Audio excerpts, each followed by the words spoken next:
তাদের এই উদ্যোগ গোটা বাংলাদেশ ছাড়িয়ে যেন গোটা পৃথিবীতে তারা যেন পৌঁছতে পারে, সেটার জন্য আল্লাহ তাদের কবুল করুন।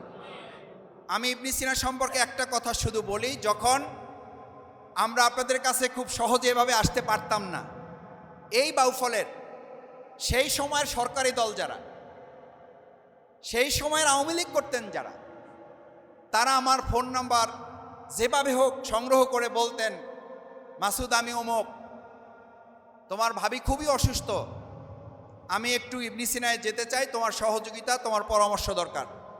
আমি তখন হেসে দিয়ে বলতাম, আমাদেরকে ফাঁসির আয়োজন করতেছেন, এই প্রতিষ্ঠান যারা করেছেন তারা জেলখানায় আছেন, তারা কিছুদিনের মধ্যে ফাঁসিতে ঝুলবেন, তাদেরকে ফাঁসি দেওয়ার চক্রান্ত ষড়যন্ত্র চলছে, সেই প্রতিষ্ঠানে আপনি চিকিৎসা নিতে যাবেন কোন দুঃখে? বলছে, মাসুদ তুমি কিছু মনে করো না, এটার সাথে আমরা নাই, আমরা মনে মনে ওনার জন্য দোয়া করি আল্লাহ ওনাকে জেল থেকে যেন মুক্ত করেন। এই জন্য আমি বাউফলে বলি,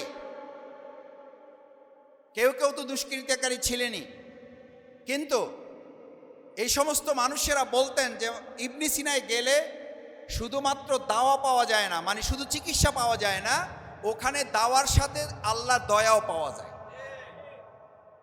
বলতেন যে ওখানে গেলে চিকিৎসা হয়, তার মাধ্যমে কিছু সুস্থ হয়ে যায়, কিন্তু ওখানকার পরিবেশ, ওখানকার চিকিৎসক, ওখানকার নার্স, ওখানকার স্টাফ, ওখানকার সিস্টেম, ওখানকার মানুষের মমত্ববোধ, ওখানকার মানুষের পরস্পর প্রতি সৌজন্যতা, ভালোবাসা, পরস্পরের প্রতি দায়বদ্ধতা, জবাবদিহিতা, এবং একজন রুগীকে শুশ্রূষা সেবা দিয়ে তাকে সুস্থ করে গড়ে তোলার পিছনে যে তাদের চূড়ান্ত প্রচেষ্টা, এটা একজন মানুষ ওখানে ঢোকার সাথে সাথে অর্ধেক সুস্থ হয়ে যায় মনের দিক থেকে।